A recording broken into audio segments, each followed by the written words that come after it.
అంటే నువ్వు కలుపు మందు దేనికి వాడుతున్నావు? మొక్కని చంపేయడానికే. చంపడానికి. హ్మ్. నువ్వు వేసే పైరు కూడా మొక్కే కదా! అంతే కదా! హ్మ్.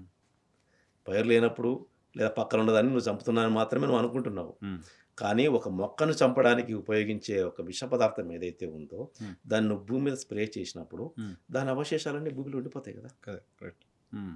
లేదు నువ్వు పిచికారీ చేసుంటావు. హ్మ్. గడ్డి పెరిగి దాన్ని చంపడానికి పిచికారీ చేస్తావు. గడ్డి చనిపోతుంది. ఆ గడ్డిలో ఉంది కదా ఆల్రెడీ. హ్మ్. దాన్ని నువ్వు మళ్ళా భూమిలో కలిపేస్తావు కదా! హ్మ్. సో, అవన్నీ ఆ విష పదార్థాలన్నీ భూమిలోకెళ్ళిపోతాయి. ఓకే. కలుపు మందులు తెచ్చే చేటు వ్యవసాయ రంగానికి ఇంకొకటి లేదు. హ్మ్. అందుకే చాలా దేశాలు ఇప్పుడు కలుపు మందులు బ్యాన్ చేసుకుంటూ వస్తున్నారు. హుహు. హుహు. కలుపు మందులు బ్యాన్ చేస్తూ వస్తున్నారు. ఓహ్! బ్యాన్ చేసి దాన్ని ఇంకొక రూపంలోకి తీసుకెళ్లారు. అది అది కూడా మనం చర్చిద్దాము. ఫస్టు ఈ మట్టి కాకుండా ఏముంది ఏముంది? ఆ! అని రైతు తెలుసుకోవాలి. హ్మ్.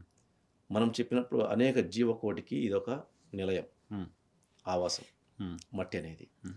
ఆ జీవకోటిలో మన మొక్కకు మేలు కలిగించేటివి ఉన్నాయి, నష్టం హ్మ్. కలిగించేటివి ఉన్నాయి. హ్మ్. 2 ఉన్నాయి. మనం గత ఎపిసోడ్‌లో చెప్పుకున్నప్పుడు మనం ఏం చేశాము? శత్రు సైన్యము, మిత్ర సైన్యం అని పోల్చుకొని, అవును. మనం శత్రు సైన్యానికి ఆహారం ఇస్తున్నాము. హ్మ్. మన మిత్ర సైన్యానికి ఆహారం ఎండబెడుతున్నాం. కర్బనం ఏదైతే ఉందో దాన్ని ఇవ్వక వీటిని చంపేసామని చెప్పుకున్నాం. హ్మ్. సో, అలా జీవకోటితో నిండిన ఈ మట్టిని హ్మ్. మనం నిర్జీవంగా మార్చడం వల్ల అవి మొక్కను రక్షించే సూక్ష్మజీవులు మొత్తం అంతరించిపోయి, హ్మ్. అంతరించిపోవడం వల్ల మనకు తెగుళ్ళనేటివి విపరీతంగా వస్తున్నాయి. ఓకే. తెగుళ్ళు భూమి నుంచి సోకుతాయి కాబట్టి అది నిరంతరం పైకొస్తూనే ఉంటుంది. ఓకే. మనము భూమికి చికిత్స చేయడం మానేసి పైన చికిత్స చేస్తున్నాం. హ్మ్. హ్మ్. తెగులన్నిటికి సంబంధించిన బ్యాక్టీరియా పైకి నిరంతరము పాకుతూనే ఉంటుంది. మనం పైకొచ్చినవన్నీ వాటిని చంపడానికి ప్రయత్నం చేస్తూ ఉంటాం. హ్మ్.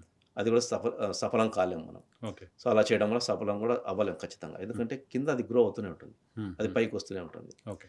సో, అది పెరిగిపోయి, పెరిగిపోయి చివరికి ఆహ్, ప్రకృతి వైపరీత్యం అంటే ఇదే. హ్మ్. భూమి కూడా ప్రకృతిలో భాగం కదా! అంతే గదా! అందులో ఈ జీవకోటి అనేది ప్రకృతిలో ఒక భాగం. హ్మ్. సో, ఇన్‌బాలన్స్ అయిపోయింది. హ్మ్. అంటే పంటను రక్షించే సూక్ష్మజీవులు మొత్తం అంతరించిపోయినాయి. ఓకే.